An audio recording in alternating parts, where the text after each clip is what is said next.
धार्मिक पुराणों तथा मान्यताओं के अनुसार भक्तों को इस दिन व्रत उपवास करके भगवान वामन की स्वर्ण प्रतिमा बनवाकर पंचोपचार सहित पूजा करनी चाहिए।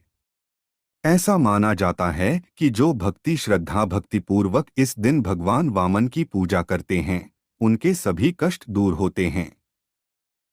पौराणिक पुराणों में लिखा है कि देव माता अदिति ने विष्णु जी की तपस्या की।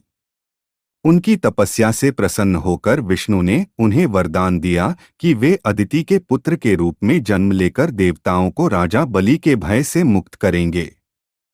वामन अवतार की प्रामाणिक कथा। एक बार दैत्यराज बलि ने इंद्र को परास्त कर स्वर्ग पर अधिकार कर लिया।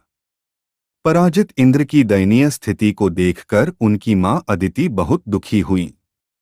उन्होंने अपने पुत्र के उद्धार के लिए विष्णु की आराधना की। इससे प्रसन्न होकर विष्णु प्रकट होकर बोले, देवी, चिंता मत करो, मैं तुम्हारे पुत्र के रूप में जन्म लेकर इंद्र को उसका खोया राज्य दिलाऊंगा। समय आने पर उन्होंने अदिति के गर्भ से वामन के रूप में अवतार लिया। उनके ब्रह्मचारी रूप को देखकर सभी देवता और ऋषिमुनि आनंदित हो उठे।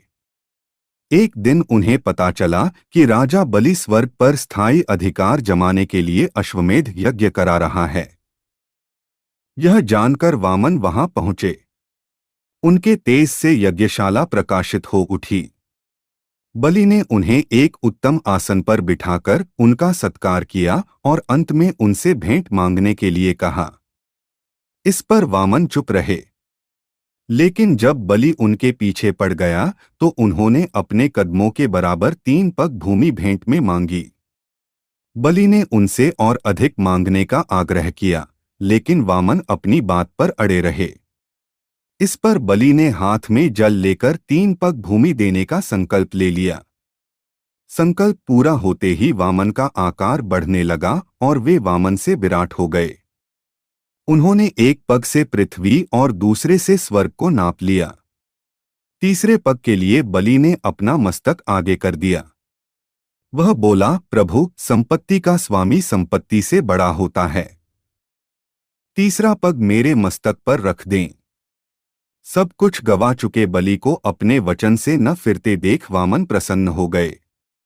उन्होंने ऐसा ही किया और बाद में उसे पाताल का अधिपति बना दिया और देवताओं को उनके भय से मुक्ति दिलाई।